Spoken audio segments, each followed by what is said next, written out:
Langley, my dear, how good of you to come. So good of you to call, my dear. Please do forgive the last minute business, but I hope I didn't interfere with your work. Oh, not at all. As I told you, I just finished a rather grueling morning at the public library.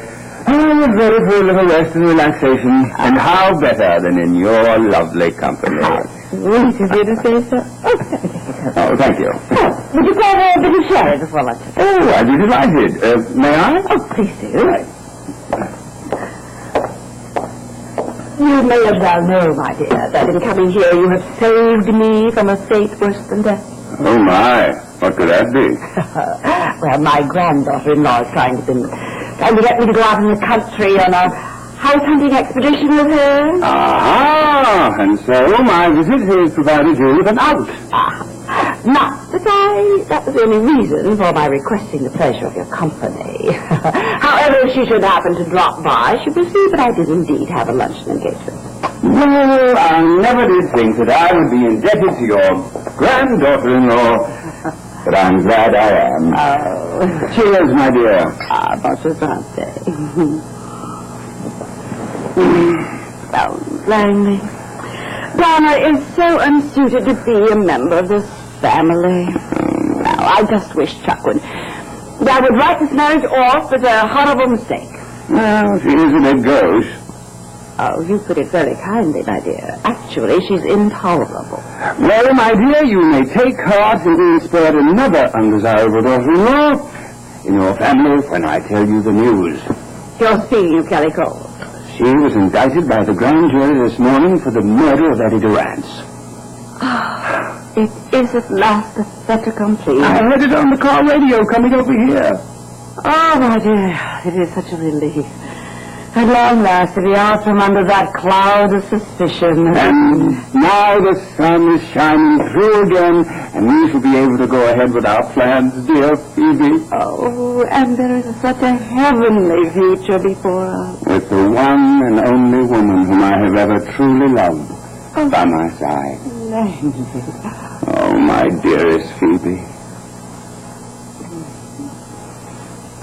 I want to talk to you. You're fine, but that's no reason you can barging in here to see me with my mother. You hadn't reached her yet.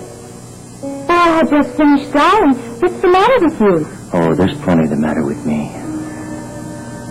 Well, I just have to wait until after I've called my mother. There's no need for you to call your mother. Tom, I just want to get her off my back. She's been leaving messages for me all over the place. I know why your mother's been trying to reach you, but it's a little bit late for her to come to your rescue. Come to my rescue? What are you talking about? I am talking about the fact that she is obviously trying to warn you that I am onto your game, Erica. But it's too late, because I already know that you have been on the pill.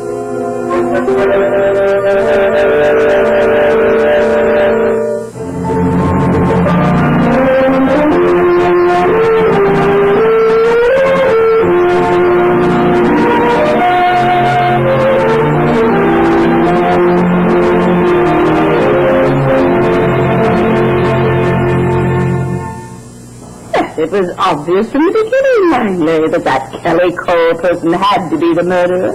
Well, perhaps your son will concede that now. Oh, I do hope so. And then wash his hands of that girl once and for all. Could you do it? My pleasure. It's so difficult to imagine the attraction. I mean, she's so blatantly not his type. Well, nor was Kitty for that matter. Although she was a cut above that common nightclub singer. She was Kelly's twin. Exactly. And that is the beginning and the end of the attraction for Lincoln, as far as I can see. Well, you may be sure that my attraction to you is unique and incomparable, my darling. My dearest, have you really, truly never, ever really been in love before? Not like this. When my every thought is of you, my only desire to be near you. Oh, Phoebe, my dear, I can't wait to embark on our new life together. When I wake up each morning and see your glorious face by my side. Oh, my dearest. And you know, now that our future is looking so optimistic, I think it requires a little celebration. You know, to proclaim our love to the world. Oh, that would be lovely. Well, at least you can go ahead with your own plans for the housewarming. I mean, to show off this wonderful recent new splendor. That only proves that our minds work on exactly the same wavelength. That is the same thought that I had.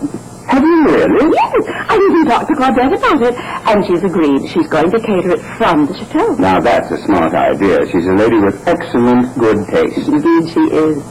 And you, my darling, you shall be my host. Oh, what a delight it will be to appear in public together. Oh, I wish that it could be our engagement party, dear Phoebe. Oh, darling, that wouldn't be proper at all. Oh, no, I couldn't possibly do that, not till my divorce from Charles is final. Yes, I know. But I long for the day when we can shout our love from the rooftops. Let the whole world share in our happiness.